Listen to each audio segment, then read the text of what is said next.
Hi, I'm Neal Ferris.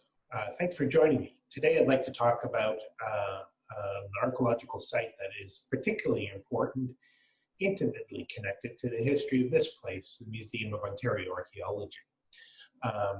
If you've been to the Museum of Ontario Archaeology before, you know that we're in the northwest end of the City of London, that we get to the museum by turning off Wonderland Road North into a tiny subdivision and traveling down along a road named Adewandra Road to the museum's facility, both the original building of the museum and its archaeological repository of sustainable archaeology. And if you've been at the museum, you've probably explored the green spaces and trails that surround the museum. So you know that we're actually at the confluence of Snake Creek and Medway River on a high plateau overlooking the flats of these two drainages. Of course, if you've also been here, you certainly should be aware of the fact that immediately adjacent to the museum, in fact, the reason why the museum is where it is today is the Lawson Site, and it's the Lawson Site I'd like to talk about today. This site is an incredibly important Indigenous heritage locale in London and in Ontario.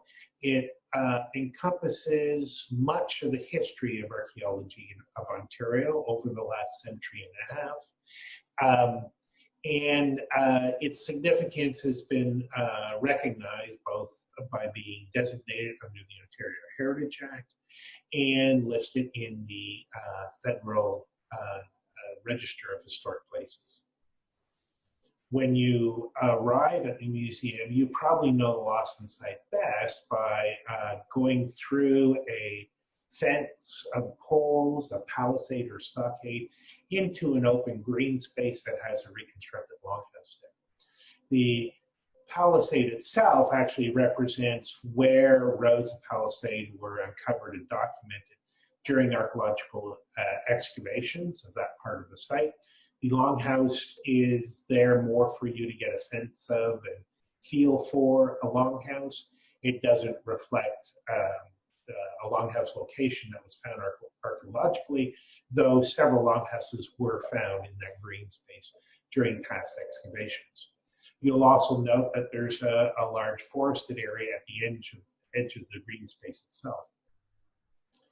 Now, the history of archaeology at the Lawson Site is extremely deep. In fact, the Lawson Archaeological Site has probably been continuously investigated and researched for over 125 years. In fact, it's probably the longest investigated site in Canada.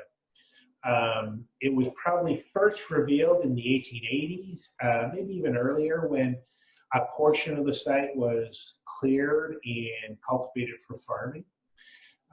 By the 1880s, local collectors were well familiar with the site, and local historians such as Solon Wolverton, a professor of geology at the University of Western Ontario, was particularly enthusiastic about the site, and he reached out to, amongst others, David Boyle, who's probably Canada's first professional archaeologist. He was a curator at a number of institutes, including the Royal Ontario Museum in Toronto. And Boyle was intrigued enough by Wolverton's inquiries that he traveled to London in 1894 and conducted a reconnaissance across the site, which he named the Shaw Wood site for the landowners of the time, and was particularly impressed by the above ground remains associated with this site, the entrenchments, the earthworks, and the mounds of ash and artifacts that denoted middens and other features across this area of the site. And he published his work in 1896. Now, that probably gave the site some notoriety that attracted further local artifact collectors. Some uncontrolled digs occurred on the site between about 1895 and 1910. And meanwhile, Wolverton was still trying to attract professional archaeological interest in the site to get someone to investigate, to excavate the site. After Boyle passed away, Wolverton reached out to his successor, Roland Orr, who also came and visited the site very briefly, 2-3 days, in 1917, and published his results of his investigation in that same year in an annual report, and noted that the Lawson site was the most historical and interesting village site in Ontario. He too mapped the above ground features that were readily evident through the forests and woods of the Lawson site. He also importantly mapped the limits of agricultural cultivation or farming that was occurring on the site. That work, his work, and Boyle's earlier publication, came to the attention of a number of archaeologists who were emerging and investigating Canada's archaeology at the time, including William Winterberg, who worked at the National Survey, Geological Survey of Canada, and eventually worked at what would become what we know today as the Canadian Museum of History. He visited the site in 1920 to see for himself the nature and extent of the archaeology, and was intrigued enough to propose excavating the site. And he approached the new landowner in particular, the wooded area inside the fence. In 1921, Ray Lawson, who supported his request to excavate the site and financially supported it as well too. And that allowed Winterberg over the next 3 years to conduct almost 10 months worth of fieldwork on the Lawson site. He was interested in investigating the various middens that were reported from the site, and he also excavated trenches to chase or pursue the extent of the Palisades surrounding this archaeological locale. Now, his work were eventually published in 1939 posthumously, and his publication on the Lawson site certainly represents the first major publication of the Indigenous archaeological heritage of Ontario from this time, and in many ways today still represents the key contribution to our knowledge of this location. Now, when he started work on the Lawson site, Winterberg met a young man by the name of Wilf Jury, who was a local historian and artifact collector and self-taught archaeologist. And Winterberg began mentoring Jury during his time in London and at other sites across southwestern Ontario. And Jury eventually amassed a large collection that brought him into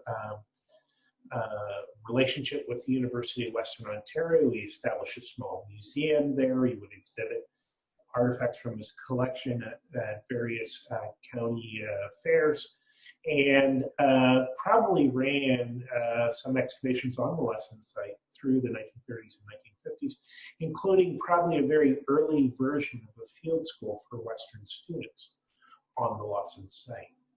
Now, as Jury's stature as an archaeologist grew through the 20th century, he was able to encourage the Lawson family, who he became quite close with, to donate the lands of the Lawson site to the University of Western Ontario in 1969. And that really was the germ, the seed of the museum you know today.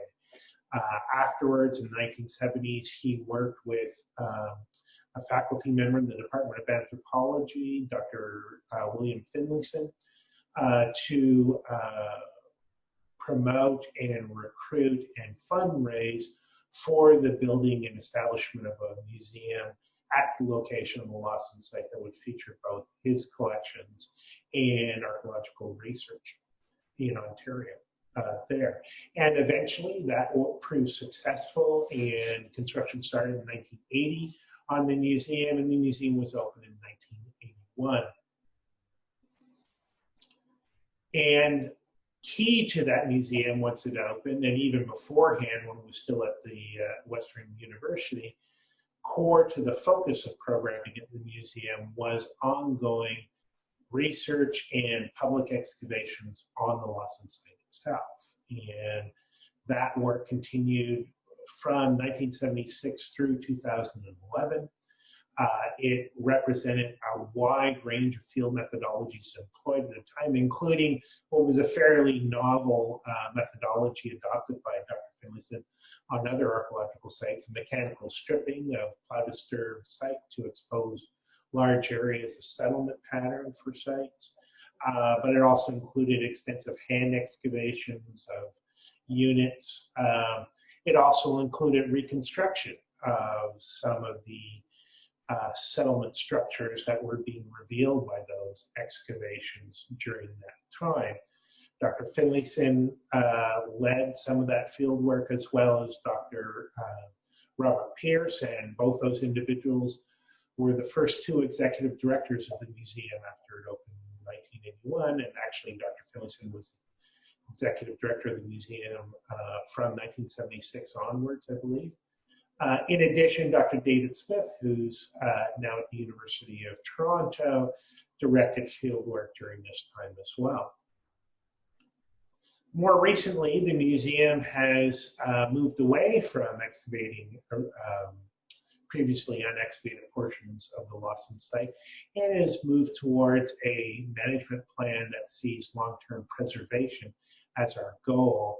And in fact, we've run what might be called some unfield schools in more recent years, which was focused actually on the archaeology of past archaeological investigations of the site, rehabilitating areas of previous excavations, shoring up and infilling some of those areas and reestablishing the forest cover in those areas, and using a range of non-invasive techniques to try to map and connect together the many, many different excavation areas across the site that has occurred over the last 125 years. And this field work, these field schools, if you will, have been run by Dr. Matthew Baudouin of Timmins Martel Heritage Consultants, located at the museum, and more recently by myself. So 125 years in, we know a lot about the Lawson Archaeological Site, though there's lots we don't know as well. Our excavations to date have confirmed the extent of the site, and importantly, the extensive excavations that the museum conducted in the formerly plowed field area of the Lawson site has revealed extensive settlement data. This has included a series of closely aligned longhouses, and these are classic residential structures Indigenous people of the time lived in across southern Ontario and the lower Great Lakes. These are long, linear residences in which there is a central corridor of hearths and people, and adjacent to that corridor were two bunk lines and family compartments of this multifamily residential structure. We also found other kinds of longhouses, smaller longhouses that may have been single-family residences or may have served one of a number of other residential or functional purposes across the site. Importantly, the excavations in the previously plowed area of the site revealed how extensive and complex the palisade, the rows of palisade were at this end of the site. These are multiple rows, many of which likely stood at the same time. They were marked by ditches and earthworks or embankments next to the ditches in which the poles of the palisade were placed in. So clearly providing a protective or defensive feature. The multiple rows mean that, and these are overlapping rows too, there was no simple straight way into the village through this palisade. You had to have been a resident, someone familiar with the layout, to know how to get into the village. The excavations also revealed, as you can see, that between the row of longhouses that were excavated in this area, this grassed area now, between the two rows of palisades were a series of longhouses. And what that means actually is that the village expanded, that the partial palisades you see in that excavation, the solid lines you see, were an earlier limit to the village, and then at some point during its history, it expanded to accommodate a lot of additional houses. And this is not uncommon for this time period, as formerly separate communities, villages, towns coalesced together.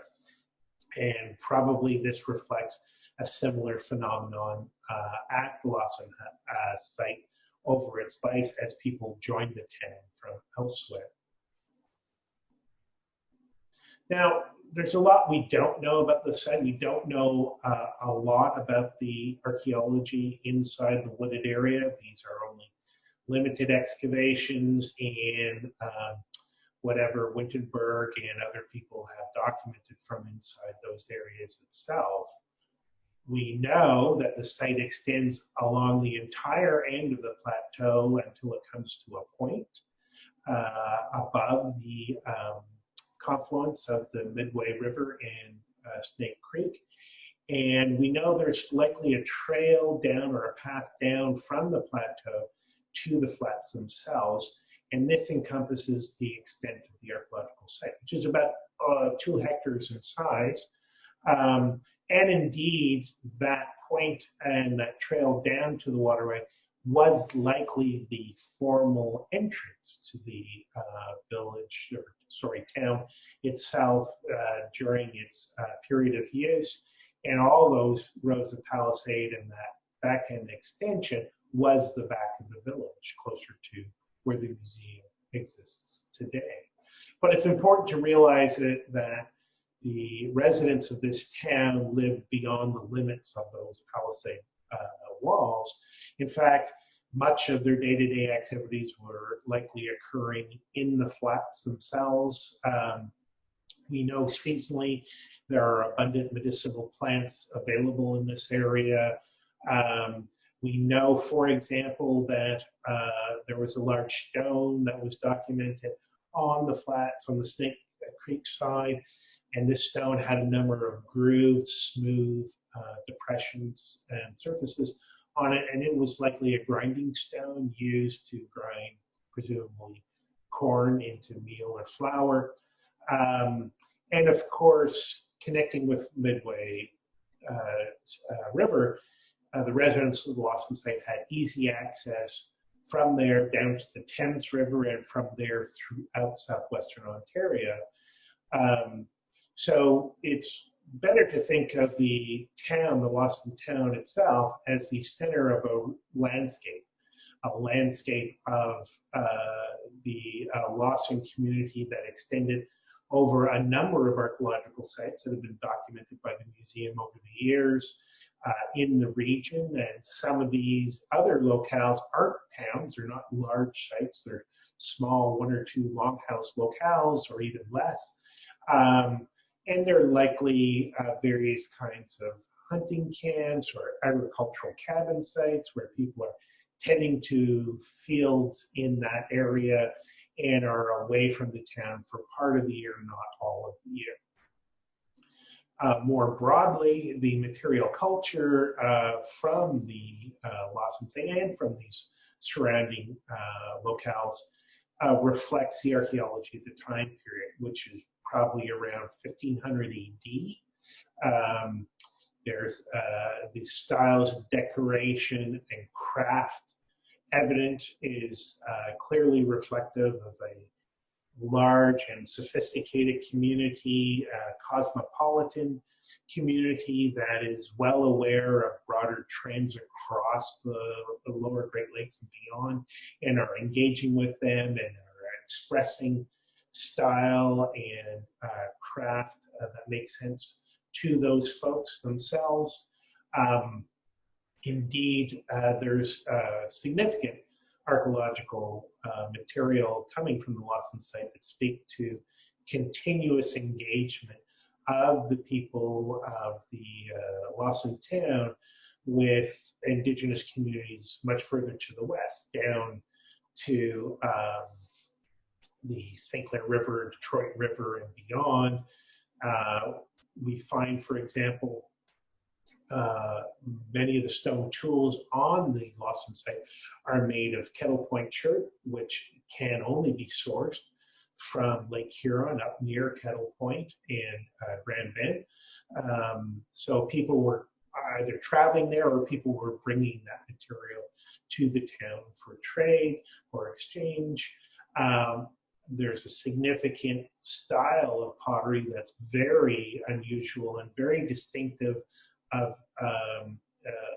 communities and material traditions west of the London area, down around the St. Clair River and the Detroit River, and certainly into Michigan and Ohio.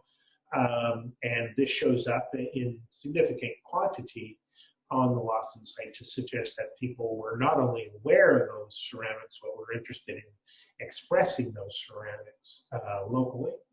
And there is a raft of effigy forms that speak to an awareness of local artisans, of this kind of artistry and this kind of expression that extends through the lower Great Lakes and certainly down to the west.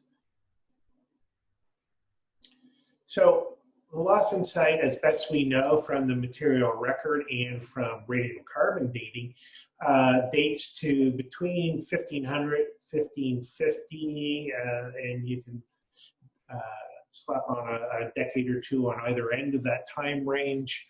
But for sake of consideration, 1500 to 1530. It's important to realize that the town itself is not isolated, that there's larger archaeological patterns visible across southwestern Ontario of communities, including large village or town sites and adjoining smaller sites through southwestern Ontario during this time. But what's interesting, what's very intriguing about the history of the residents of the Lawson site is that after they leave that location, the Lawson site, say after 1530 or so, there is in southwestern Ontario along the Thames River drainage and north shore of Lake Erie, a disappearance of these large settlements, except in the Chatham area. There are extensive communities to the east of the Grand River, but in this part of the world, after that period, there is an absence of community settlement. And so the question is, where did the residents of the Lawson site go? Well, we know that there are a number of mid-16th century sites in the Chatham area. And as I mentioned, there's clear connections of the residents of the Lawson site with people to the west. And these are very large sites, and it suggests that coalescence, as we saw happening on the Lawson site, continues, and at least some of the residents of the Lawson site coalesce to the southwest with people at these locations through the mid-16th century. There's also hints that some of the people may have gone east of the Grand River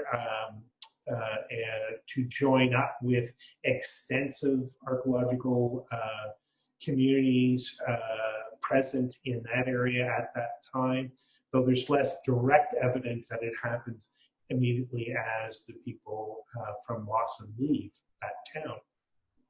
There may also be some hint that some people from the Lawson site move to the northeast, to the highlands above modern day Collingwood, to join communities in that area at that time. But again, what this reflects is a coalescence, previously separate communities joining with larger groups to create larger settlements. And that continues. So what's fascinating is that in the next 30-year period, say, between 1560 and 1590 then, between the Grand River and Lake St. Clair and the Detroit River, there really is only those sites in the Chatham area. And sometime during that period, those locales no longer exist. And from the Michigan border to the Grand River after that period, there are no permanent settlements. By permanent settlements, I mean large village or town site locales. This doesn't mean the region was abandoned. In fact, it was extensively used through this period by people traveling, hunting, fishing, going and getting Kettle Point Church, and so on through this region through this time. But there had been a contraction, if you will, to the west and to the east as people coalesced into larger, multiple village or town communities or nations. So we know that between 1560 and 1590, the people who left the sites of the Chatham area likely, or at least some of them clearly must have moved west to join people on the other side, west of the Detroit River and St. Clair River, because the archaeology of those sites are so heavily influenced by westerly trends. That being said, there's certainly reason to believe that some of the people in that Chatham area who were the grandchildren of the Lawson Site residents moved east of the Grand River to the Beverly Swamp region north of Hamilton, around the western end of Lake Ontario. And we see that by the appearance of artifact types that are very common and characteristic of those sites to the west, suddenly appearing in archaeological sites in this area east of the Grand River. And again, there may continue to be some people from these locales who move north to the highlands above Collingwood. But in effect, after 1560 or so, there is a coalescence away from southwestern Ontario again. Again, not fixed villages, but still plenty of use and activity occurring across this region through that time. So it begs the question, who were the residents of Lawson and the people of this region? And it's a question we get asked all the time here at the museum, and it's a question that has no simple or easy answer, even though we've been guilty before here at the museum of oversimplifying that answer. And I want to explain in this last bit of the talk the rationale for why we don't really know, and there isn't an easy answer to that question. So if the region of the London area in southwestern Ontario is largely absent of formal settlement by the end of the 16th century, in the 17th century, of course, there are some Europeans who come through this region. And we can look to some of the historical sources to start to get an idea of the indigenous people of this region during that time. And in fact, one of the best documents we have is a map of Nouvelle-France from 1642, sometimes referred to as a Taunton map. This is a map that details both the Great Lakes region and identifies a number of indigenous nation groups. And on that map for southwestern Ontario, we can see a group named the Nation of the Neutral. So Neutral Nation is identified. And it indicates here that they live in 40 towns or villages. Now, we know this is southwestern Ontario, even though there was very little accurate cartography available at this time, because Europeans were only first encountering this region. because the map depicts the location of Lake Erie, which is Lac de Jean du Chat, another indigenous group that lived on the south shore of Lake Erie, Lac de Saint Louis, or as we know it today, Lake Ontario, and Lac des Hurons, or Lake Huron today. And if we look at some of the indigenous communities around this neutral nation, we see the Huron-Wendat community between Lake Simcoe and Georgian Bay, where we know historically there was the center of this confederacy, the Huron-Wendat Confederacy. And adjacent to them, in roughly the area north of Collingwood, or sorry, highlands above Collingwood, are the Petun Nation, or the Tobacco people. And if we look further to the west, beyond Lake Erie, there are a wide number of communities or nations identified, and they collectively are identified as the Gens de Feu, or the Fire Nation, people of the fire. So that's our geographic context in the early 17th century for understanding people. Now, the cartography being what it was, the neutral nation group of people could be interpreted as encompassing all of southwestern Ontario, but we do know that archaeologically fixed settlements were not in this area at this time. So what we do know is that around the area between Lake Ontario and Lake Erie were this group called the neutral. And the neutral is not a term ascribed by people of themselves. It's a term that the French ascribed them because of their relationship between some of the other confederacy or indigenous nations in the area.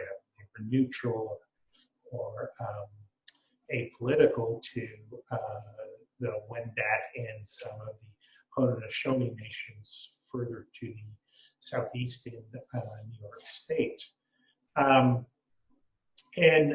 So we can ascribe the peoples of the western end of Lake Ontario and in Niagara region as being the neutral people. So historians have assumed that meant that any indigenous people in southwestern Ontario were also part of this neutral nation. Archaeologically, that makes a bit of sense to archaeologists in their past research, because we know the extent of 15th and 16th century archaeology in southwestern Ontario during these phases of coalescence becomes restricted, and in the region, the archaeology that continues into the 17th century when Europeans arrive is limited to this area known as the neutral nation. So the assumption has always been by archaeologists, the assumptions they make is that the archaeology of 2 or 3 centuries earlier is the archaeology of this neutral nation. So you often see in archaeological literature references to the neutral. However, that's connecting historic events from the 17th century to an archaeological record that's centuries in length. And there's problems with that term neutral, because it's a French ascribed term to a characteristic of a range of peoples, a diversity of nations and village and town communities, rather than a term ascribed to themselves. Now, another term that appears in those records is Adawandra, the name of the road leading to the museum itself. Now, this term is a term the French say the Huron-Wendat referred to those people to the south and west of them. And what it means is there are people of a slightly different language. So this is another not self-ascribed term, but a term someone else uses. And in fact, nations of the Haudenosaunee had a similar variant of a name for these people around the notion that they spoke slightly different language. Now, we know from very limited French historical sources that some of the communities in that area between the Grand River and Lake Ontario did have names, self-identified themselves through a number of different names. These are some of them there. The Giahara name is probably where the word Niagara comes from. So the legacy of these peoples in this part of the world is still captured today in the naming of Niagara River, Niagara Falls, and so on. We also know that Shononton is a name that some scholars think might have been attributed to more than just one of these groups, and may have been an appellation for all these people. This confederacy itself, it roughly translates as people of the deer, or depending on the scholar you prefer, people who tend deer. But again, that's an inference. That's not a clear reflection in the historical sources from that period of time. Now, what we do know is that these people, whoever they were called collectively through the early part of the 17th century, and again, we only have 20 years of historical sources for this, are referred to continuously by the French as the neutral nation. And after 1651, the French note that that nation, that an amalgam of villages in the region around Lake Ontario is gone. The French refer to them as being destroyed. The historical record suggests more these people were variously, either willingly or coercively, adopted into a wide range of other communities, including the Seneca and groups of the Haudenosaunee at that time. So where does that leave us? Well, the Lawson site, again, dates to 1500 to 1530, and we know that there is this association with historically ascribed terms for the geography of southwestern Ontario, of the neutral nation, or Attawandaron. This is referring to a group of people removed by over 100 kilometers from the Lawson site and by over a century from the period of the Lawson site's occupation. So are they part of that group?